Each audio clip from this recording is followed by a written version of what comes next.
जनता party के मुंबई सचिव मणिबालन जी, शिवसेना के विधानसभा अध्यक्ष प्रवीण जैन जी और आप सभी के माननीय नेता मिलन और सभी साथी।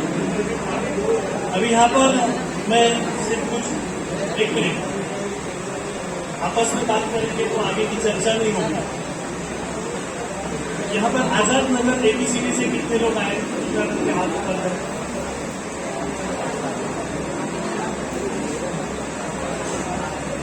समता नगर से कितने लोग हैं? कमला नगर से कितने लोग?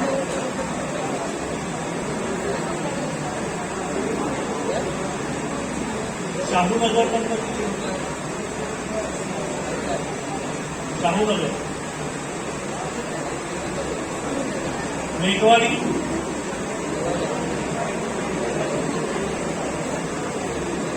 कालिका नगर, संजय गांधी नगर, संजय गांधी नगर, बीएमसी 4 आणि बीएमसीच्या बिल्डिंग वाले किती आहेत? अभी सभी वक्ताओं ने आपको आगामी में हो रही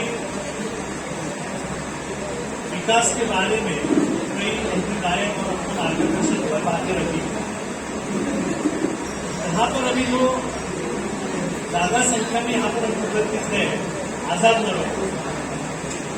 अभी आजाद नगर कैसा है कि आजाद नगर ये रेलवे की जमीन के ऊपर बसी हुई बस्ती, जो कि पहले धारावी के डीआरपी के नोटिफाइड एरिया में थी, बराबर है।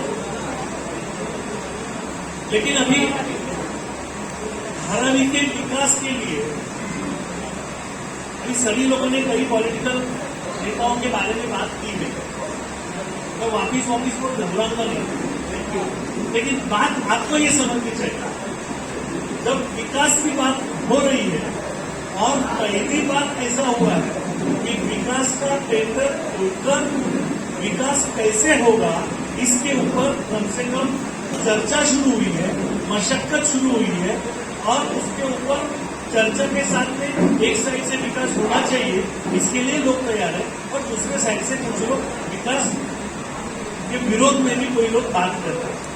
चलो कुछ नहीं तो कुछ और सही, कुछ ना कुछ तो हो रहा है। और आपको सिर्फ मैं इतना कहना चाहूंगा, मणि जी ने थोड़ी सी बातों में कुछ उनके तरफ से छूट गया। महाराष्ट्र शासन और डीआरपी एक नई कंपनी बनाई गई, जिसके अंदर महाराष्ट्र शासन मालिक है, जिसके साथ में अडानी की एक कंपनी उसकी कॉन्ट्रैक्टर है। ये विकास कोई एक कॉन्ट्रैक्टर आकर करने वाला नहीं है, ये विकास सरकार करने वाला है। इस विकास का पूरा प्लानिंग अथॉरिटी डीआरपी रहेगी। इसका मतलब डीआरपी का अध्यक्ष ये श्रीनिवासन जी रहेंगे, जो आज डीआरपी के सीईओ है और जो हमारे महाराष्ट्र राज्य के आईएएस अधिकारी हैं। इसी प्रकार से यूडी के कई अधिकारी, महानगर पालिका के कोई और अधिकारी इसके ऊपर डायरेक्टर करके काम करेंगे। ये किसी कॉन्ट्रैक्टर को देकर अपने को यहां से हटाने वाला मामला नहीं है। ये मामला ये है कि जो नरेंद्र मोदी जी का विजन है, आप अभी आने से हमको लग रहा है ये क्या चल रहा है, ये गायकवाड़ और ये उद्धव ठाकरे जी और ये ड्रामा चल रहा है। ये हमारी कोई लड़ाई की बात नहीं हो रही है। ये सपना पूरा करने की जिम्मेदारी अगर किसी ने पहले उठाई तो वो है इस देश के पंतप्रधान नरेंद्र मोदी जी, जिन्होंने कहा कि धारावी का पुनर्विकास होना चाहिए।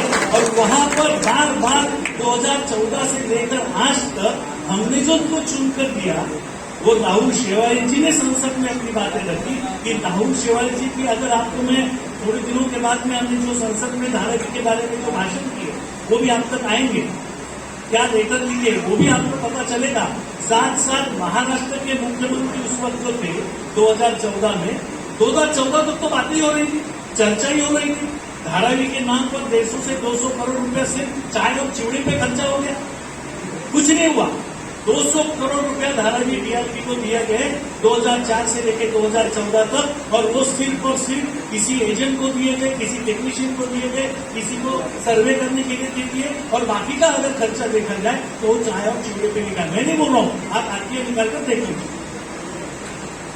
और जो उस वक्त कह रहे थे कि ये 100 करोड़ चाय और चिवड़े पे खर्चे हुए, लेकिन धारावी का विकास नहीं हो रहा है, आज जब विकास होने जा रहा है तभी वो वही बात करते हैं कि जबकि इस वक्त मनीष जी एलओआई दिया गया है, वर्क ऑर्डर डीआरपी को दी गई है, अडानी के ऊपर जिम्मेदारी डाली गई है, और अडानी ने 1080 करोड़ रुपए डीआरपी को दिया गया है।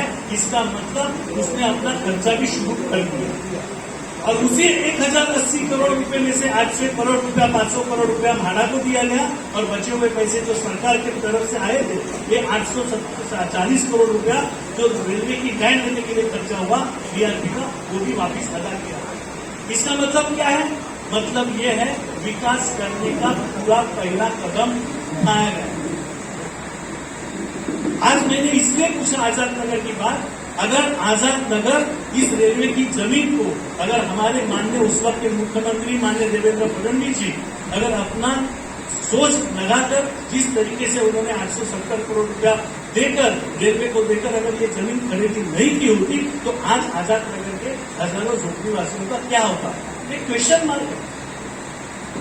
आगे चलकर अभी बीच में कुछ लोगों को लेटर दिए गए, एक ड्रामेबाजी हुई, नाले को लगे हुए लोगों को टेंडर दिए गए, रेलवे ट्रैक को लगे हुए, लेकिन आजाद नगर के लोग जो लाइन क्रॉस करके लाइन तक पहुंचे उनको लोगों को भी, संजय गांधी नगर वालों को भी, आजाद में संजय गांधी वालों को भी लेटर दिए गए।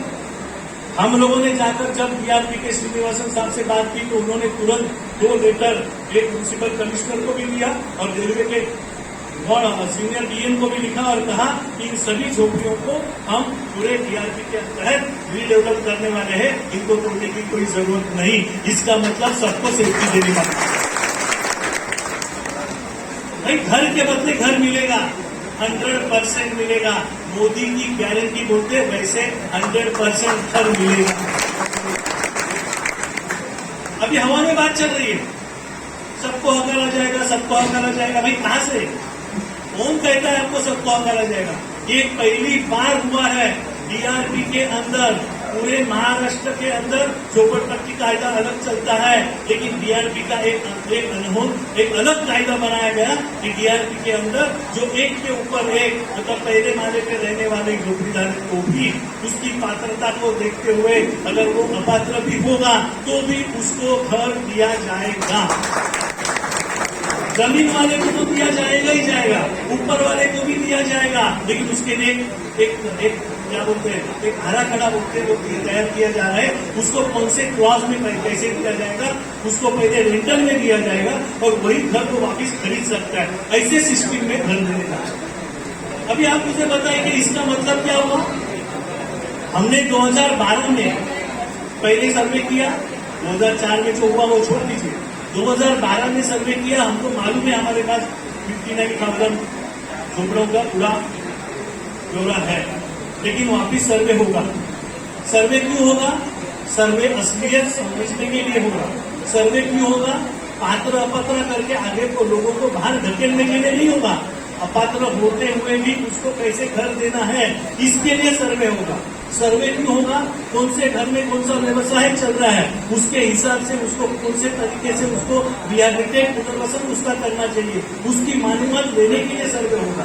कौन से घर में कपड़े का व्यवहार चल रहा है, कौन से घर में चमड़े का व्यवहार चल रहा है, कौन से घर में फूल का व्यवहार चल रहा है, कौन से घर में कोई महिला उद्योग चल रहा है, इसकी जानकारी इकट्ठे करने के लिए सर्वे। तो सर्वे से पहले हमने शुरुआत कर दी किसी लोगों ने, उनको सब मालूम है, लेकिन उनको लोगों को गुमराह करने की उन्होंने सुपारी ली है।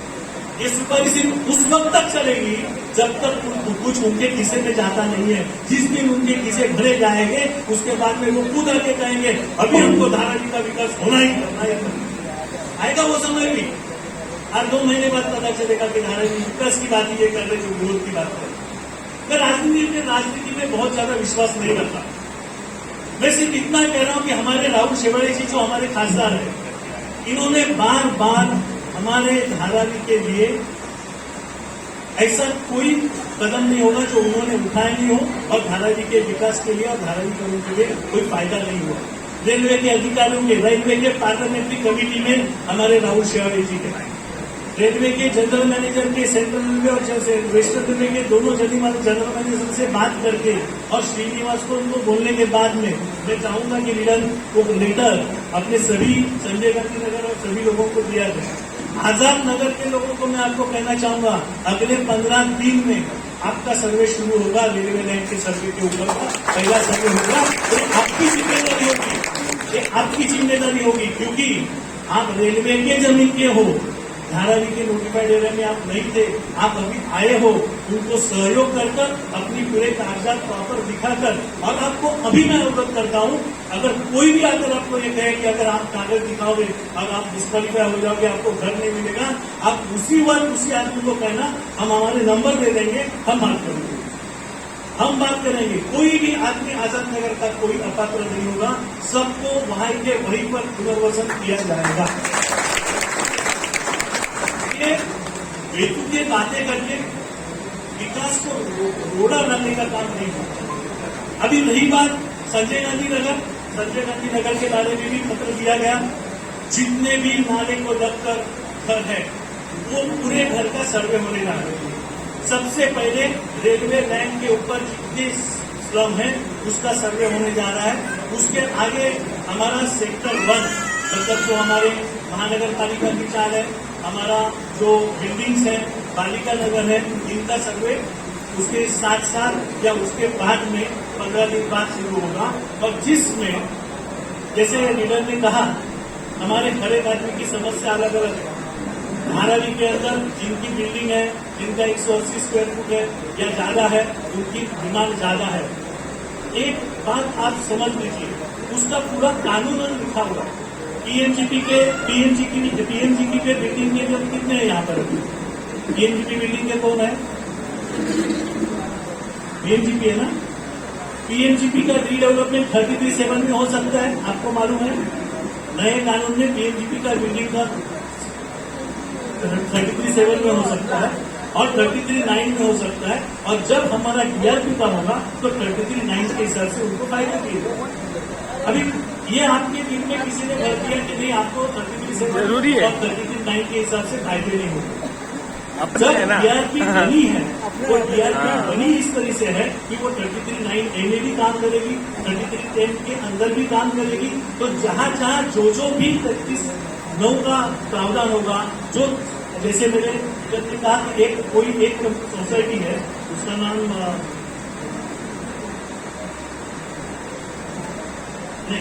आरपी नगर से कौन है? आरपी नगर के इनका स्क्वायर फीट एरिया के हिसाब से कोई क्वेश्चन चल रहा है, कितना स्क्वायर फीट मिलेगा, बराबर है। अभी ये सब इसके ऊपर जो फायदा है रीडेवलपमेंट के, डीआरपी को छोड़ दीजिए, डीआरपी को तो उसी कायदे के हिसाब से काम करना है, लेकिन डीआरपी को एक विशेष अधिकार दिया गया कि डीआरपी को क्या विशेष अधिकार दिया? पूरे महाराष्ट्र में, पूरे देश में रीडेवलपमेंट के अंतर्गत डीआरपी के नोटिफाइड एरिया के अंदर 300 के बजाय 350 स्क्वायर फुट एक्स्ट्रा देने का निर्णय लिया गया है, जो महाराष्ट्र में किसी श्रम वाले को नहीं मिला। जो हमारे सब श्रम को 350 स्क्वायर फुट मिलेगा। अभी जो बिल्डिंग बन रही है उसके अंदर भी जो बिल्डिंग के लोग हैं उनको जो डीसीआर रूल के अंतर्गत जो मिलने वाला है उसके ऊपर कितना देना चाहिए, इसके ऊपर चर्चा करके, डीआरपी के साथ चर्चा करके हम लोग इसको सुलझाने का काम करेंगे। जो एक्स्ट्रा मिल रहे तो मिलना ही है। जैसे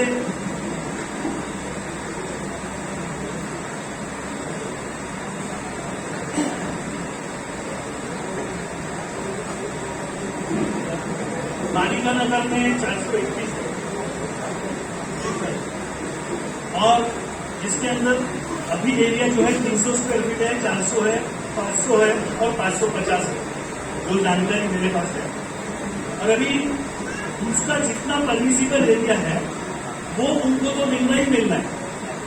जिस कानून के अंतर्गत उनका परमिसिबल एरिया है, जो 300 स्क्वायर फीट को 405 मिलना है, उनकी मांग 750 है, लेकिन 33/9 में होगा तो उसको 33/9 में, क्योंकि 33 साल है नहीं, ये तो अभी 33/9 में होगा, तो 33/9 में एक्स्ट्रा देने के लिए जो बात करनी है वो हमको करनी है, और वो मिलेगा मतलब और कितना आगे बढ़ाकर मिलेगा उसके ऊपर चर्चा होगी।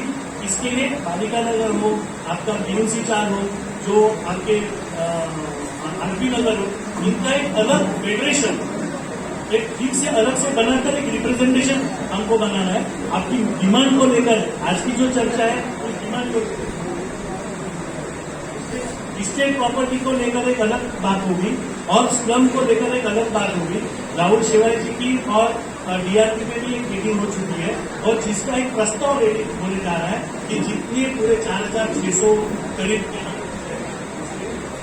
स्टेट के, उसको लेकर एक प्रस्ताव हमारे तरफ से, हम राहुल शेवाली जी की तरफ से डीआरपी को रखेंगे और हम उसको पूरा का पूरा 100% तक लेके जाकर देने का हमारा प्रयास होगा। तो राहुल शेवाली जी आने के बाद आपको बताएंगे। जो संजय गांधी नगर है, जो नाले के ऊपर है, उनका भी सर्वे होगा और उनका भी उधर ही उनका सेटलमेंट होगा। जो नाटुका के उस तरफ का जो नाले के टुकड़े हैं, उनका उधर ही रिडेवलपमेंट करने का प्लानिंग तैयार हो रहा है और उनको उधर ही घर मिलेंगे, जो एसआरए के अंतर्गत जैसे मिलते हैं वैसे ही घर मिलेंगे। उसका भी सर्वे शुरू होगा और उसकी पात्रता डिसाइड करने के बाद उसका मतलब घर के बदले घर होगा। सिर्फ जैसे कहा कि कोई अपात्र होगा तो उसको रेंटल में मिलेगा, लेकिन घर मिलेगा, वो भी 300 स्क्वायर फीट का ही रहेगा। एक बात फैलाने का काम हो रहा है कि जब ये नंबर बढ़ेंगे, कुछ फर्स्ट फ्लोर के इसके उसके नंबर बढ़ने के बाद में किसी को बोला जा रहा है कि 10 किलोमीटर के बाहर होगा, तो ये कुछ नहीं होने वाला है। राहुल शेवाली जी ने इसके ऊपर एक विशेष तौर पर अपनी बात रखी है और ये कोशिश हो रही है कि धारावी के ही आसपास, धारावी में ही जितना जमीन को लिया जा सकता है उतनी जमीन को लेकर वहां पर ही धारावी के लोगों का पुनर्वसन किया जाएगा।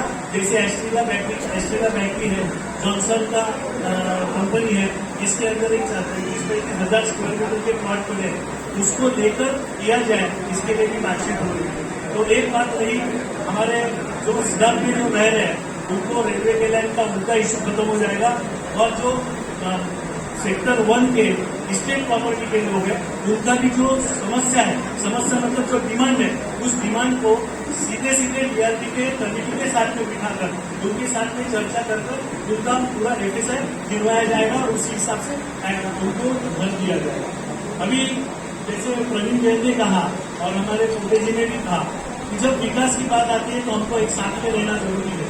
लोगों को गुमराह करने वाले लोगों से हमको दूर रहना बहुत जरूरी है और इसको लेकर हम एक अभियान छेड़ रहे हैं कि जिसको जो भी समस्या हो, हम अलग अलग इलाके में ये मीटिंग करके इसके अंदर लोगों से जो भी समस्या मतलब ट्रांसफर वाला बात है, कागज की बात है, इसके लिए छोटे हमारे वार्ड अध्यक्ष और शाखा प्रमुख के जरिए लोगों तक पहुंचने की हम कोशिश करेंगे। जिनको जो भी कागजात देने के लिए सर्वे के वक्त भी हमारे लोग आपके सामने रहेंगे। आपको सर्वे के वक्त अगर कोई दिक्कत होती है तो उसका भी दिक्कत का सामना करने के लिए हमारे पुनर्विकास समिति और दोनों संगठन के सभी कार्यकर्ता आपके साथ रहेंगे। इतना मैं आपको कहना चाहूंगा। थोड़े ही समय में राहुल शेवाली जी आएंगे। सायन हॉस्पिटल तक आए हैं, अभी हॉस्पिटल की बात कही तो मैं आपको कहना चाहूंगा, धारावी के डेवलपमेंट प्लान में सबसे बड़ी अगर कोई बात है तो धारावी में सबसे बड़ा मुंबई में जितने अस्पताल सुपर स्पेशलिटी है उससे भी बड़ा सुपर स्पेशलिटी हॉस्पिटल प्लान किया गया है। कम से कम 1,500 से 2,000 बेड है और ऐसा कोई ऑपरेशन या ऐसी कोई बीमारी का इलाज नहीं होगा, ऐसे नहीं होगा। हम लोग परसों बीच में डीआरपी के कुछ लोगों से बात करने गए, वहां पर टाटा कंपनी में जिसने 25 साल काम किए और जो अभी अदानी के कंपनी में काम कर रहे हैं, ऐसे व्यक्ति से हमारी मुलाकात हुई तो उसने एक बात कही कि भाई हम लोग धारावी का विकास की बात कर रहे हैं, लेकिन हमारे ऊपर अगर कोई प्रेशर है तो प्रेशर है पीएमओ का, प्रेशर है नरेंद्र मोदी जी का।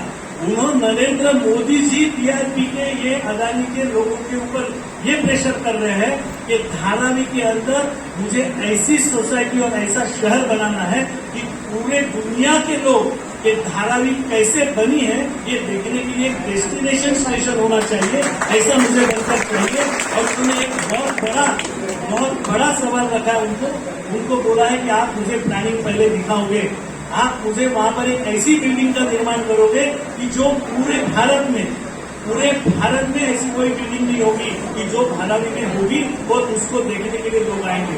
तो बताइए कि अगर हॉस्पिटल का निर्माण हुआ, आज हमारे पूरे धारावी में जैसे शकील ने कहा, पूरे स्कूल, बीएमसी स्कूल और प्राइवेट स्कूल मिलकर पूरे कितने जगह पर है? 2 लाख फुट पर, 2 लाख स्क्वायर फुट के ऊपर पूरे 1 लाख लोगों के स्कूल है।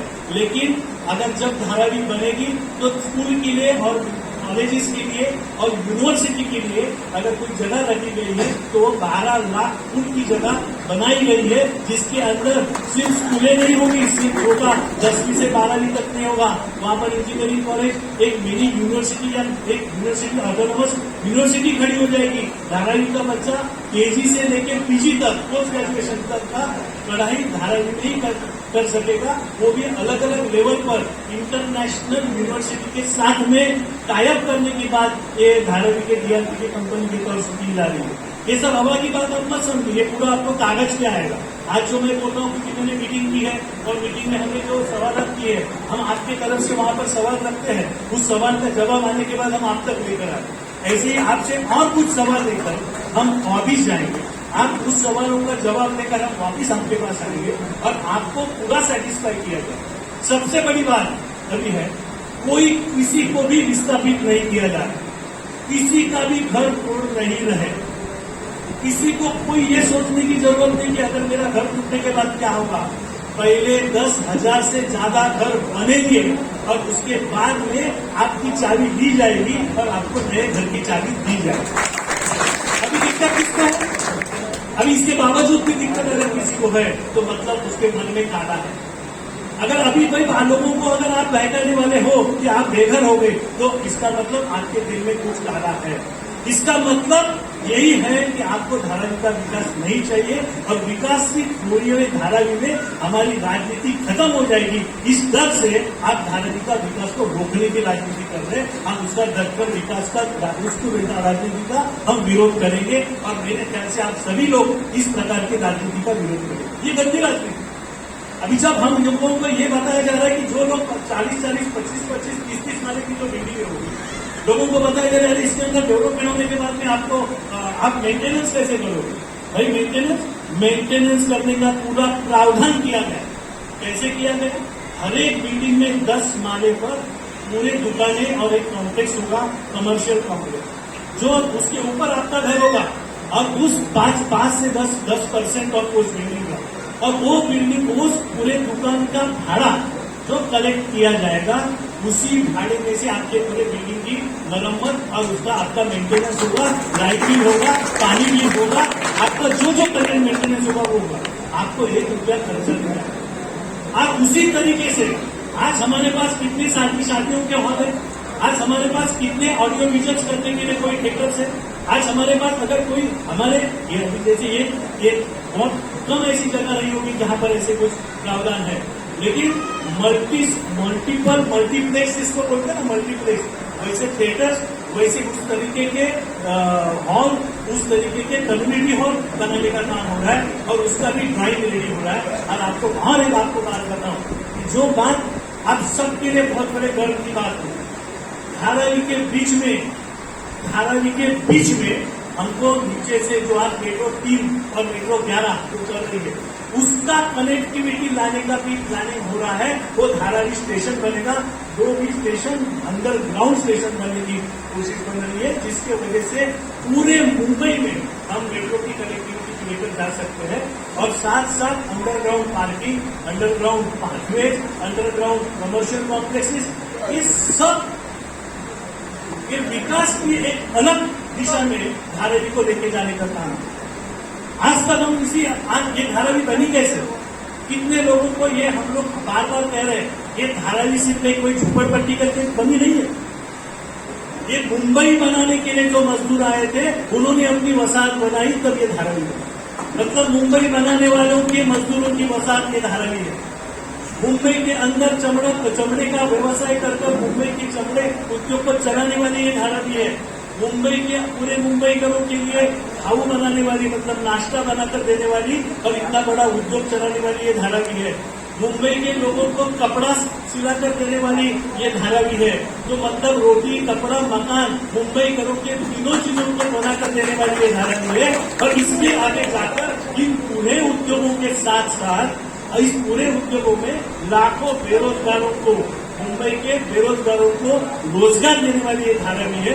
उसका बाद में एक झोपड़पट्टी के रूप में रूपांतर हुआ, लेकिन एक ऐसी धारा भी है यहाँ पर कई नामचीन साहित्यिक तैयार हुए, कई शायर तैयार हुए, कई नाट्य कलाकार तैयार हुए, कई उद्योगपति तैयार हुए और जिन्होंने अपने अपने क्षेत्र में बहुत अच्छा काम किया है। और आप सभी उसको उनके नाम से जानते हो, मैं उनके नाम दोहराते बैठने की जरूरत नहीं, लेकिन इतना बात जरूर है, ये धारावी जो कल तक एक देश के नहीं तो आशिया की सबसे बड़ी झुग्गी झोपड़ी समझी जाती थी, वो अगले 6 साल बाद इसी देश के अंदर आशिया की नहीं तो पूरे दुनिया के अंदर की सबसे बड़ी, अच्छी और बहुत शानदार वसाहत बनने जा रही है। इतना कहते हुए मैं अभी हमारे राहुल शिवाजी जी हमारे बीच उपस्थित हो रहे हैं, मैं उनका स्वागत पूरे तालियों से हम लोग करेंगे। इतना कहते हुए मेरे दो शब्द समाप्त करता हूँ।